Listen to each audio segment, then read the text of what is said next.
20 জুলাই কোটা সংস্কার আন্দোলন ঘিরে নারায়ণগঞ্জ, সিদ্ধিরগঞ্জ সহ আশপাশের এলাকার চিত্র ছিল এমন। হাজী ইব্রাহিম খলিল শপিং কমপ্লেক্সে পুলিশের উপস্থিতি টের পেয়ে আগুন ধরিয়ে দেয় দুষ্কৃতিকারীরা। মুহূর্তেই লেলিহান শিখা বিভিন্ন তলায় ছড়াতে শুরু করে। ভবনের 4 তলায় মা হাসপাতালে তখনও ভর্তি কয়েকজন প্রসূতি, সদ্য সন্তান জন্ম দেয়া মা আর নবজাতক। আগুনের তীব্রতা বাড়লে ধোঁয়ায় পুরো হাসপাতাল আচ্ছন্ন হয়ে গেলে দিকবিদিক ছুটতে শুরু করেন রোগী আর স্বজনরা।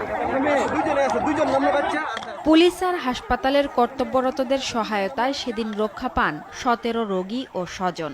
সেদিনের স্মৃতি মনে করে আজও আঁতকে ওঠেন তারা। আমার বাচ্চা ওনাদের কাছে ফিক্কা মারে আমার হাজবেন্ড, এরপরে ওনারা ওইখান থেকে আমাদেরকে উদ্ধার করে নিয়ে আসে। আল্লাহ যে ওইখান থেকে ওইভাবে পুলিশদের মাধ্যমে আমাদেরকে উদ্ধার করবে এটা কখনো কল্পনা করি নাই। পরিস্থিতি কতটা ভয়াবহ হলে দুদিন বয়সী নবজাতককে 4 তলা থেকে ছুঁড়ে ফেলা যায়, সে বর্ণনায় দিচ্ছিলেন এই মা। শুধু দোয়া পড়ছি যে আল্লাহ তুমি এইভাবে মৃত্যু লিখছো, এটা কখনো ভাবি নাই। নিচে থাকা পুলিশ সদস্যদের সহায়তায় সেদিন প্রাণে বেঁচে যায় 2 নবজাতক। পুরো বিল্ডিং অন্ধকার হয়ে গেছে। আমরা বাঁচার জন্য বারান্দার দিকে গেলাম, ওইদিকে গিয়ে দেখি অন্য বিল্ডিং এর ছাদে পুলিশ সদস্য ছিল।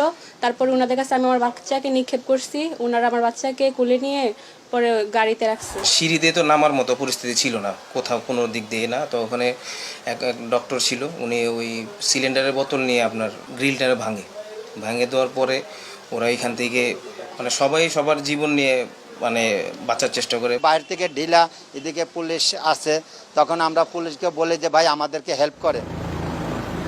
ভবনের 8 তলায় থাকতেন হাইওয়ে পুলিশের সদস্যরা। নিচের তলায় আগুন জ্বলতে থাকায় হেলিকপ্টারের সাহায্যে তাদের 37 জনকে উদ্ধার করা হয়।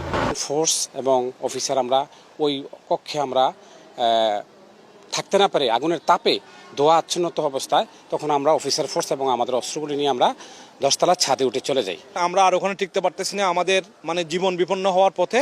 তখন আমরা তাৎক্ষণিক এটা ওয়্যারলেস সেরে মোবাইলে আমাদের নারায়ণগঞ্জ এসপি স্যারকে জানাই।